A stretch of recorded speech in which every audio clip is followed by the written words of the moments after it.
할렐루야. 오늘도 기도의 자리에 나오신 모든 성도님들을 주님의 이름으로 환영하고 축복합니다.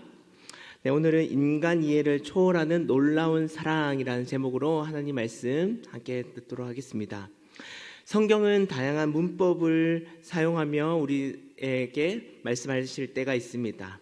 사실을 있는 그대로 전달하는 직설법이 있는 한편 하나의 스토리를 다른 것으로 표현하는 은유법을 사용할 때가 있죠. 특별히 구약 성경에서 자주 사용되고 있는 기법이 바로 은유법입니다. 이 은유법은 표현하고자 하는 대상을 대신 표현하는 방식으로 이러한 은유법을 설명하는 이유는 기존 대상의 메시지와 그리고 그 기존의 대상을 존재를 훨씬 더 효과적으로 잘 알려주기 위해 그것을 부각하기 위해 설명하고 있습니다. 오늘 본문에 나오는 이 호세아의 인생, 그의 삶 역시 성경에서는 이 은유법을 통해 말씀하고 있습니다. 하나님께서는 호세아 선지자에게 집을 떠난 자신의 아내를 큰 값을 지불하여 다시 되찾아올 것을 말씀하고 있는데요. 그리고 그녀를 다시 사랑하라 라고 말씀합니다. 인간의 방법으로 이러한 하나님의 말씀을 바로 납득하기란 쉽지가 않습니다. 어떻게 자신의 남편을 떠난 아내를 다시 사랑하고 큰 값을 지불하여 자신의 집으로 데려올 수 있을까요?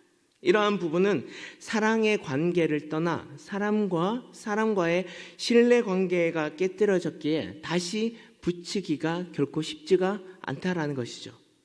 그러나 하나님은 이러한 호세아에게 찾아오셔서 그를 사랑하고 그녀를 다시 나의 집으로 데려올 것을 말씀하고 있습니다. 하나님은 왜 이 호세아에게 이런 말씀을 하셨습니까? 그녀가 성적으로 부적절한 관계를 맺었지만 호세아가 다시 그의 집으로 불러들여서 그 부적절한 관계를 깨뜨리고 다시 바른 관계를 맺기 위함이죠. 한 사람과의 신뢰 관계가 깨뜨렸지만 하나님은 그 사람을 결코 포기하지 않으시고 다시 불러들여 원래 상태로 회복하라라는 것이 바로 하나님의 의도다라는 것입니다. 이것은 단순히 호세아의 아내인 그 고멜을 변화시키고 그 고멜을 회복시키라는 의미가 아니라 호세아의 이 삶을 통해 하나님과 이스라엘 백성과의 관계를 이 호세아의 삶을 통해 말씀해주고 있다라는 사실입니다. 즉 호세아와 그의 아내인 고멜을 통해 하나님께서는 이스라엘을 이처럼 포기하지 않으시는 하나님의 마음을 우리는 엿볼 수가 있습니다. 끝까지 그들과의 바른 관계를 맺고 싶어 하신다라는 그 하나님의 마음이 이 호세아의 삶을 통해 보여줄 수가 있다라는 사실이죠. 그래서 이 호세아의 삶이 곧 하나님께서 하시고 싶은 말씀을 은유법으로 빗대어 말씀하고 있습니다. 결국 하나님은 그 하나님을 떠나 타락한 이스라엘 백성을 포기하지 않으시고 끝까지 그들의 하나님으로 존재하고 싶은 마음이 이 말씀 안에 담겨져 있습니다. 오늘 본문 4절 말씀을 보시면 고멜과 같은 이스라엘 백성에겐 많은 날 동안 하나님의 백성이 아닌 이방인과 같이 하나님의 뜻을 전혀 모른 채 살아왔습니다.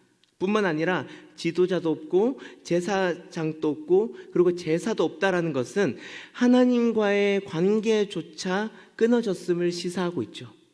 그래서 당시 이스라엘 백성은 이방인의 삶을 살아갔을 뿐만 아니라 하나님을 찾을 노력조차도 하지 않았다라는 것을 이 말씀 안에 내포하고 있습니다. 하나님은 왜 하필 이 호세아 선지자를 통해 그 음란한 여인인 고멜을 선택하여 그녀를 다시 데려와서 사랑할 것을 말씀하셨을까요? 가장 사랑해야 할 관계가 일방적으로 배신할 만큼 나쁘고 분노가 치밀 그런 상황은 거의 없을 것입니다. 그런데 이 호세아가 고멜로부터 그런 배신을 당했을 때 하나님은 그를 통해 이스라엘 백성에게 당한 하나님의 마음이 그만큼 뼈저리게 아프고 고통스럽다라는 것을 대변해주고 있다는 사실이죠. 마치 이스라엘 백성이 하나님이 아닌 다른 신을 섬기고 하나님을 도무지 찾지도 않는 그 모습이 마치 결혼한 호세아의 모습과 같이 그렇게 비춰보았을 때 영적 관음과 같은 그런 모습이 그들이 저지르고 있는 모습이다라는 것입니다. 그럼에도 하나님은 이 이스라엘 백성을 품고 사랑하시기로 결정하신 것입니다. 이것이 바로 하나님의 사랑이라는 것이죠. 인간적으로 생각한다면 결코 용서하지 못하고 정말 용서받을 수 없는 이스라엘 백성이라고 하지만 하나님은 그들을 사랑하시기로 결단하셨고 그 사랑이 모든 것을 덮고 용서까지 하는 힘이 있다라는 사실입니다. 그래서 베드로전서에서는 이런 말씀이 있습니다. 사랑은 허다한 죄마저도 덮는다라고 말씀을 합니다.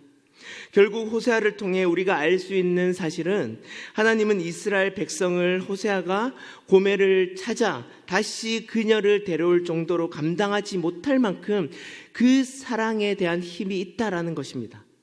그런 것도 있고 또 근본적인 이유는 하나님은 끝까지 이스라엘 백성을 사랑하시기에 그 사랑이 바로 고멜과 같이 영적 간음을 저질렀다 할지라도 그들의 죄마저도 덮어 용서하실 그 힘이 바로 사랑으로부터 있다라는 것을 호세아 선지자를 통해 그 호세아의 삶을 통해 말씀하고 있다라는 사실입니다.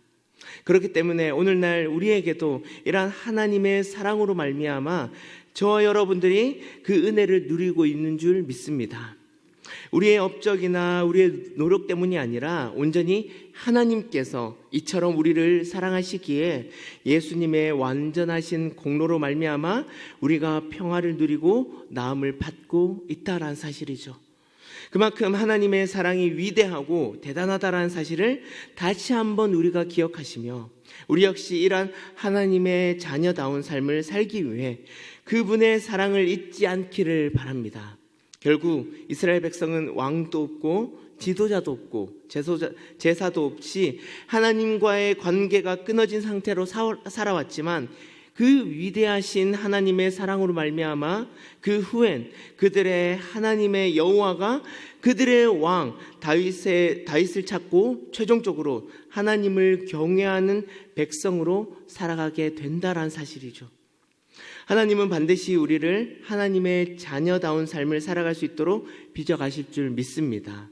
그분께서 여전히 우리를 사랑하시기에 예수님을 이 땅 가운데 보내주셨고 그리스도를 믿는 그 믿음으로 말미암아 하나님의 사랑이 실제임을 우리가 알고 하나님의 사랑을 전하는 저희 모두가 될 줄 믿습니다. 그렇게 하나님의 사랑을 알아가고 그 사랑을 믿는 우리가 호세아 말씀을 통해 그 위대하신 하나님의 사랑을 더욱 깊이 느끼며 그 사랑을 알아가는 복된 시간 되길 바랍니다. 사랑하는 여러분, 하나님은 이스라엘이 어떤 상황에 있든지 간에 그들이 어떤 사람이든지 간에 하나님의 백성인 이스라엘 백성을 끝까지 사랑하시기로 결단하신 분이십니다. 오늘 본문 말씀을 보시면 하나님께서 호세아에게 하신 말씀이 도저히 이해가 되진 않지만 이러한 사랑을 먼저 하나님께서 행하셨다라는 사실입니다. 그래서 우리 모두도 이러한 하나님의 사랑에 힘입어 이 기도의 자리에 나올 수 있다라는 사실이죠. 그만큼 하나님의 사랑은 죽음같이 강하고 우리의 마음에 도장같이 품고 있어야 된다라는 사실입니다. 우리의 생각으로는 결코 이해할 수 없는 그 사랑이지만 그 하나님의 놀라운 사랑으로 말미암아 오늘 우리는 이 기도의 자리에 나온 줄 믿습니다. 그래서 이 사랑을 깨달은 저와 여러분들 모두가 우리가 다시 한번 깨달아야 될 것은 주님의 그 사랑을 더욱더 뜨겁게 사랑하시며 하나님의 사랑만으로 만족하시는 저와 여러분들 되시길 주님의 이름으로 간절히 축복합니다.